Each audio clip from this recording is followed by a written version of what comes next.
मग हे पाणी जर आपण वेगळ्या पद्धतीने तयार केलं तर आपण त्याचा pH वाढवून ते पाणी अल्कलाईन करून जर आपण ते घेतलं तर आपल्याला त्याचा उत्तम फायदा होऊ शकतो. मित्रांनो, मागे मी तुम्हाला बोललो होतो की आपण जेव्हा आहार घेतो तेव्हा एक गोष्ट नेहमी पाळायची, ती म्हणजे नित्यम सर्व रसाभ्यास. सगळ्या चवी खाण्यात आल्या पाहिजेत, तुमच्या ताटामध्ये सगळं वाढलं गेलं पाहिजे. परंतु तरीही आपण आत्ताच्या ज्या आपण आहार पद्धती आहेत किंवा बऱ्याच गोष्टी आपण घेत असतो, हॉटेलिंग करत असतो, त्याच्यामध्ये एक गोष्ट प्रकर्षाने आपल्या शरीरात वाढत असते, ती म्हणजे आपल्या शरीरातलं अम्लत्व. आपलं ब्लड ॲसिडिक व्हायला लागतं आणि त्याच्यामुळे आपल्याला वेगवेगळे व्याधी व्हायला लागतात. कॅन्सरसारखे व्याधी, नंतर बाकीचे जे रुमेटॉइड आर्थरायटिस आहे, ऑटोइम्युन डिसीजेस आहे, स्किनचे डिसीजेस आहेत, हे केवळ आपल्या शरीरामधल्या रक्तामध्ये ॲसिडिटी वाढल्यामुळे होऊ शकतात. मग ही ॲसिडिटी जर कमी करायची असेल तर ती कशी करायची आणि ती का करायची, हे आज थोडक्यात पाहणार आहोत आपण. तर आपल्या सगळ्यांना माहिती आहे की आपण बऱ्याच ठिकाणाहून ऐकत असतो की आपल्या रक्ताचा pH हा अल्कलाईन हवा. अल्कलाईन म्हणजे काय, तर साधारण 6 हे जी स्टँडर्ड माप आहे pHचं, त्याच्यावरती जे काही जातं ते अल्कलाईन असतं आणि 6च्या खाली जे असतं ते ॲसिडिक असतं. आता ही ॲसिडिटी जर वाढली तर रक्ताचं अम्लत्व वाढतं. बऱ्याच गोष्टी आहेत बघा.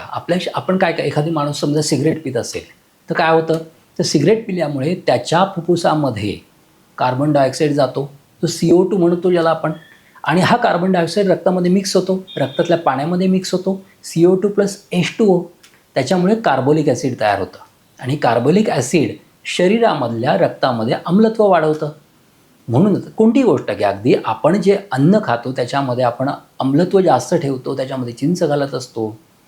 आंबलेले पदार्थ, इडली आहे, डोसा आहे, ह्याच्यामध्ये सुद्धा अम्लत्व असतं आणि या गोष्टी घेतल्यानंतर तुमच्या शरीरामध्ये रक्तामध्ये अम्लत्व वाढणार आहे, ॲसिडिटी वाढणार आहे. त्याच्यामुळे pH आपल्या शरीराचा व्यवस्थित राहिला पाहिजे, जेणेकरून आपल्या शरीरामध्ये वेगवेगळे व्याधी होणार नाहीत. त्यासाठी एक छान नुस्खा मी आज तुम्हाला सांगणार आहे. त्यासाठी करायचं काय ते सांगतो.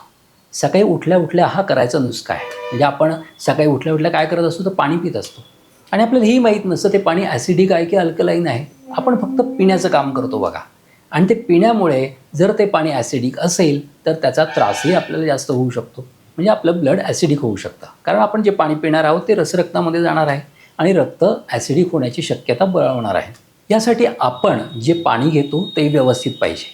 मग हे पाणी जर आपण वेगळ्या पद्धतीने तयार केलं तर आपण त्याचा pH वाढवून ते पाणी अल्कलाईन करून जर आपण ते घेतलं तर आपल्याला त्याचा उत्तम फायदा होऊ शकतो. सकाळी तुम्ही पाणी घेताच, बरेच जण घेतात, परंतु हे पाणी मी मागे एक व्हिडिओ बनवला होता की ते प्रमाणात घ्या. आपल्या शरीरामध्ये सेन्सर असतात आणि हे सेन्सर आपल्याला सांगत असतात की पाणी आता पुरे, आणि हे पुरे झालेलं पाणी आपल्या शरीराला पुरेसं असतं.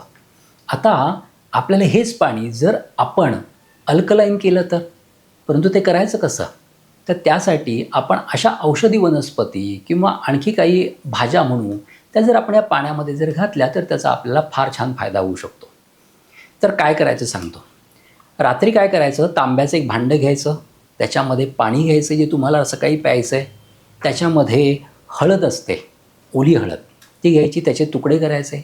आलं असतं, त्याचे तुकडे करायचे. तुळशीची 5-6 पानं घ्यायची आणि हे सगळं मिश्रण अगदी छोटे छोटे तुकडे करून त्या पाण्यात घालायचं आणि ते पाणी झाकून ठेवायचं. सकाळी उठून हे पाणी गाळून घेतलं तर ते अल्कलाईन झालेलं असतं, कारण मुळातच हळद ही अल्कलाईन आहे, आलं अल्कलाईन असतं, तुळशीपत्र हे अल्कलाईन असतं, आणि असे हे पाणी जर घेतलं तर त्याचा उत्तम फायदा होताना दिसतो. अशा या पाण्यामध्ये तुम्ही काकडीच्या फोडी घालू शकता. काकडीसुद्धा अल्कलाईन आहे, आणि असे हे अल्कलाईन पाणी जर तुम्ही पिण्यामध्ये ठेवलं तर तुमच्या रक्तामधला pH व्यवस्थित मेंटेन राहतो आणि तुम्हाला pHमुळे होणारे आजार होत नाहीत. जर वेगवेगळ्या प्रकारचे दुर्धर आजार जर टाळायचे असतील तर तुमच्या बॉडीमधला, रक्तामधला pH मेंटेन ठेवा. हा एक उपाय मी सांगितला. पुढे मी परत pH सुधारण्यासाठी आणखी काही उपाय सांगेल, ते पुढच्या काही भागांमध्ये आपण बघूच. तुर्तास इथेच तुमची रजा घेतो. पुन्हा भेटूयात एक नवीन विषय घेऊन. तोपर्यंत स्वस्थ राहा आणि मस्त राहा. धन्यवाद.